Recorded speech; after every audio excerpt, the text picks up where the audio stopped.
Okay, so we're just going to go down the line here and have each of our panelists address Justin's comments and offer their own. First up, Jim Dorn, Vice President of Monetary Studies at the Cato Institute. Thanks, Walter. It's a pleasure to be here today. Nice seeing Justin again. I haven't seen him for a while. Justin and I used to work together quite a bit back in the 1990s. We had conferences in China, and he published several important articles in the Cato Journal, which I edit, and he still looks the same as he did then. Just a couple points on Justin's talk. We'll probably discuss this more later on.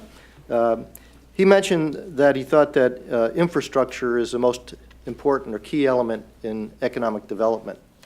I would say the institutional infrastructure is the most important element in development. The countries that have low levels of economic development also have a poor system with respect to protection of property rights, rule of law, transparency, judicial system that protects persons and property, and so forth. Now, China has developed its institutional infrastructure dramatically since 1978, and many of us here have studied it thoroughly.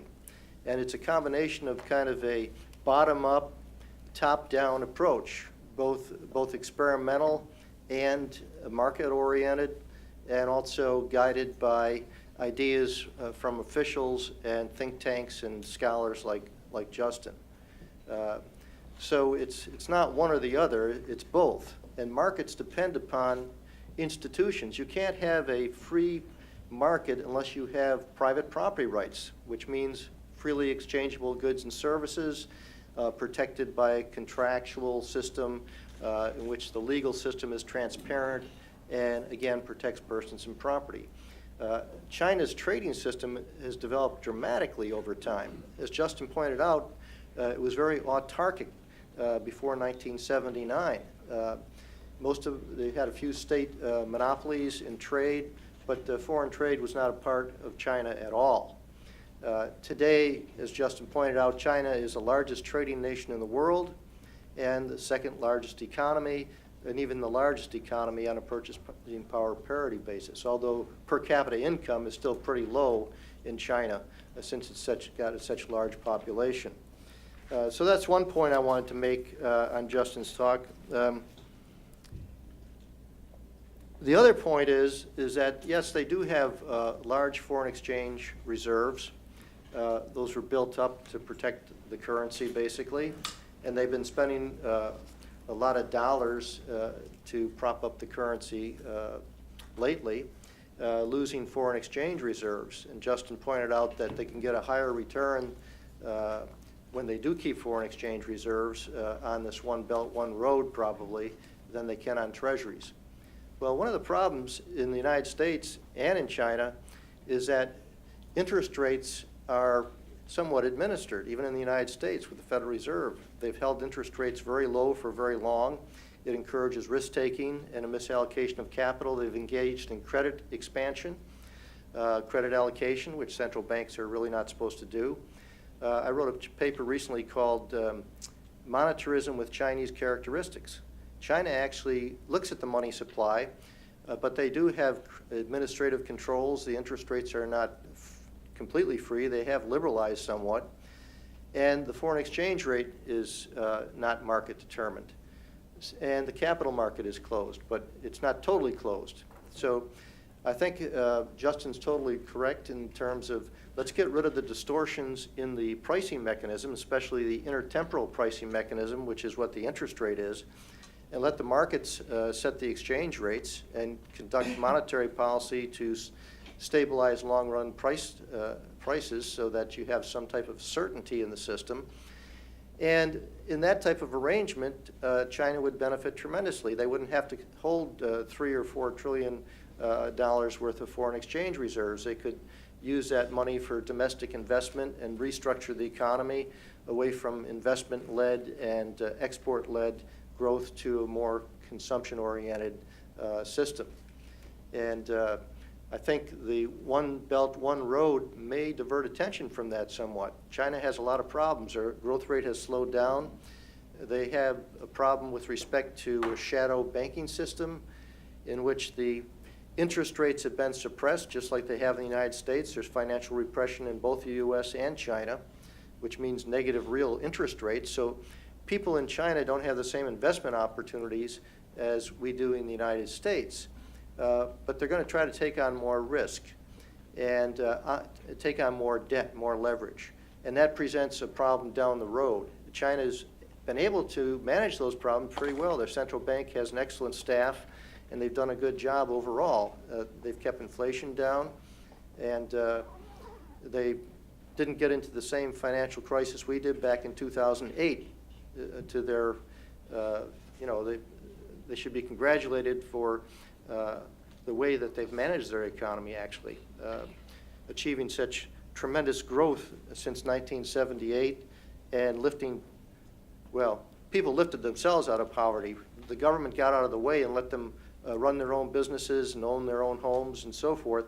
So it's not that the government lifted them out of poverty. They lifted themselves out of poverty when the government got out of the way. I think that's an important point. So I'd like to congratulate Justin, who's been instrumental in the success of China. He originally criticized China for not following the principle of comparative advantage, which is a basic principle, as you all know, in international trade. And you can't follow comparative advantage if you have state-owned enterprises and state-administered prices. So the dual price system and now a pretty much free market price system, except for the macro prices, the interest rate and the exchange rate, China really deserves in many respects to be called a market economy and gain market economy status under the WTO, which was promised to China, but has since been reneged by the United States. In 1996, Justin wrote an article in the Cato Journal, which I think it's a very excellent article. And here's what he said. As the Chinese economy becomes a more mature market economy and is more integrated with the world economy, it is essential for the continuous growth of the Chinese economy to establish a transparent legal system that protects private property rights. So there's nothing here about one belt, one road, or infrastructure. It's about transparency in the legal system that protects property rights. Now, China's constitution recognizes private property rights, but they don't have the rule of law system to really thoroughly protect private property rights yet. And I would argue that one reason is because they don't have a free market in information, a free flow of information. They don't have what Ronald Coase calls a market for ideas, a free market for ideas. You can't have a global capital market without the free flow of information. Hong Kong has that free flow of information, and that's why Hong Kong has a global capital market. That's why London has a global capital market. That's why New York does. So I believe that one of the important things for the 19th Party Congress that's coming up later this year is to consider how they can strengthen the rule of law in China and also open up the market for ideas, and therefore safeguard rights that are already in the Constitution. In the Chinese Constitution, you do have rights to free speech and so forth, but they're very qualified rights compared to what we have with our First Amendment rights.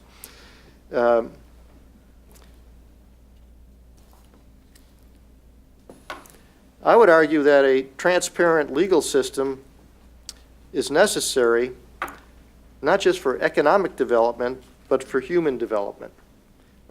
People have to be free to make choices and be responsible. And they have to be free to discuss ideas that may not be popular. And the Chinese could learn a lot from their own history.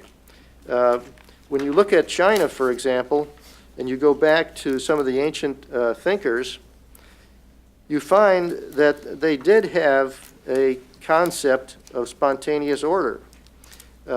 Way before Adam Smith, they had the principle of non-intervention, or what we call Wu Wei. And Feng Yulan, who in 1952 translated quite a few of the ancient works in China,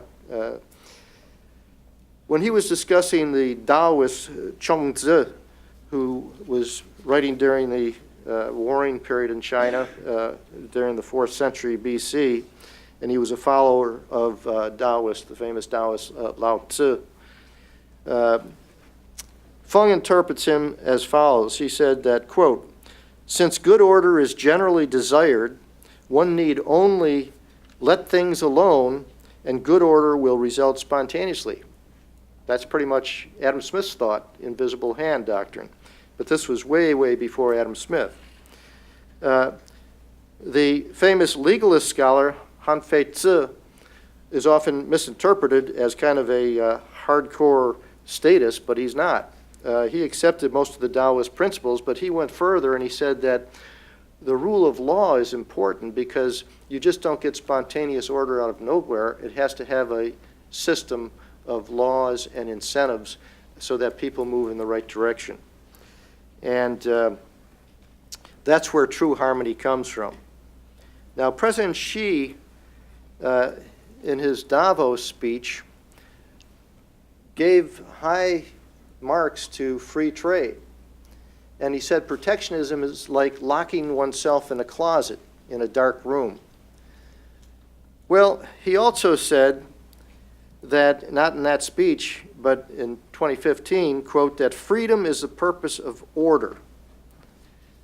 Well, that view of freedom clashes with the ancient Chinese idea of freedom as a means for spontaneous order. In other words, an emergent order emerges out of freedom and non-intervention. When the government leaves people alone but provides a rule of law and a legal framework, then people are free to choose and their range of options opens up. And of course, that's the case with a free market for ideas as well, and that's why it's important to have competition.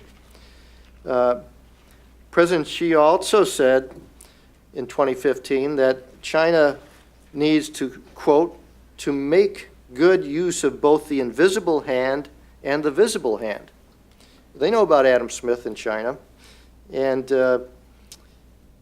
but he didn't go on to say that the invisible hand of the market doesn't work well without freedom that stems from widespread private property and limited government. So let me just conclude a couple thoughts. Premier Li Keqiang said a couple years ago that China needs to, quote, get the relationship right between the government and the market. The government operates by coercion, the market operates by consent, so you got to get that relationship right. It doesn't mean no government, it means to get the relationship right. Whatever that means, it means different things to different people, I guess, depending upon your politics. But this is an important topic for the Party Congress in thinking about China's future and U.S.-China relations, I would argue.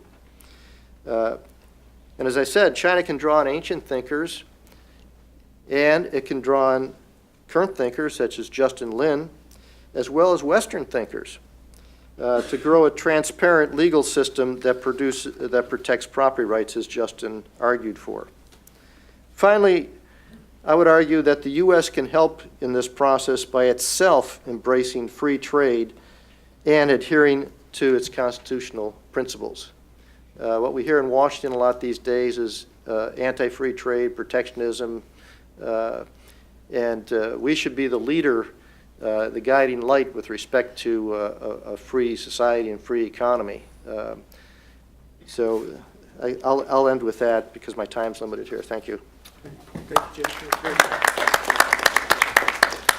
Phil Swagel is a professor in international economic policy at the University of Maryland. I'll invite him to